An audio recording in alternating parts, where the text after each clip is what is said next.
So how do you define non-response to therapy? And then how long do you typically wait before switching to a different disease-modifying therapy if the first one doesn't seem to be working? These are closely related, aren't they?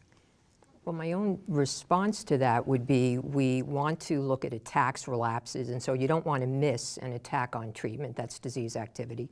Worsening on the neurological exam, if it continues, that's disease activity.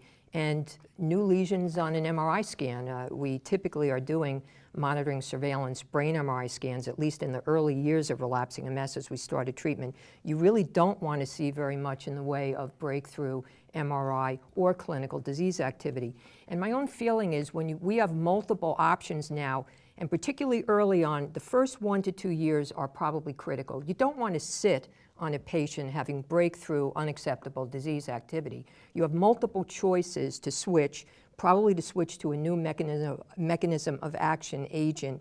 You really want to get the patient on a treatment that they're tolerating, is safe for them, but really minimizes any breakthrough disease activity. And are you making this decision on the basis of the MRI, or are you waiting for clinical breakthrough? What are you doing? I think you do a little of everything there, right? I mean, so... My grandmother used to say abyssal this, abyssal that's that. right, abyssal this.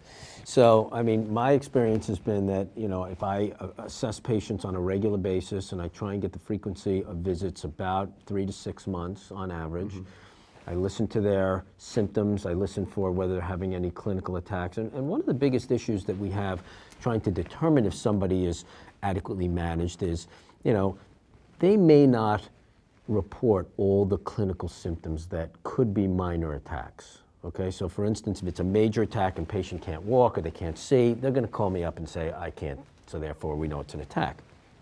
But there are times where people have minor things, like some numbness in their hand and it lasted 3 days and they didn't bother to call. And by the time they come in 6 months later, they may actually have forgotten to tell me about it or just didn't remember. And so one of the things we do in clinical trials to really determine that is we try and get a phone call out to them every month or every couple of weeks to really find out any new symptoms, anything going on. That's what we do in studies. But in clinical practice, it's a little bit more difficult to manage that. So in clinical practice, for example, supposing they're not having a lot more symptoms. Maybe they really are calling when they have something. And they're doing fine. But their MRI is changing. Yeah, so that's also how an often issue. do you monitor the MRI? So, I mean, there's no like absolute standard to that, but most of us feel that we should at least get an MRI scan on an annual basis, maybe at a 6-month interval, at least in the first year of therapy, to kind of get a sense whether you think somebody's adequately being controlled on an agent. And there's no absolute consensus about that. But that's what I do typically. I'll get a scan at their baseline, I'll do another scan at 6 months, and then if they're doing well, I'll probably move that to once a year. Mm-hmm. So in particular, Peter, in the case of beta interferon, which is one of the major categories of injectable therapies that we've had for actually 20 years now, there are pretty consistent data from various studies showing that breakthrough disease, meaning a new lesion appearing on an MRI scan at 6 months or a year, is actually predictive of a worse outcome. And so Clyde's approach, which I've adopted as well, particularly for beta interferon, is to do a scan 6 months into the therapy. And if we're seeing any new lesions, it's pretty clear it's not working the way we want.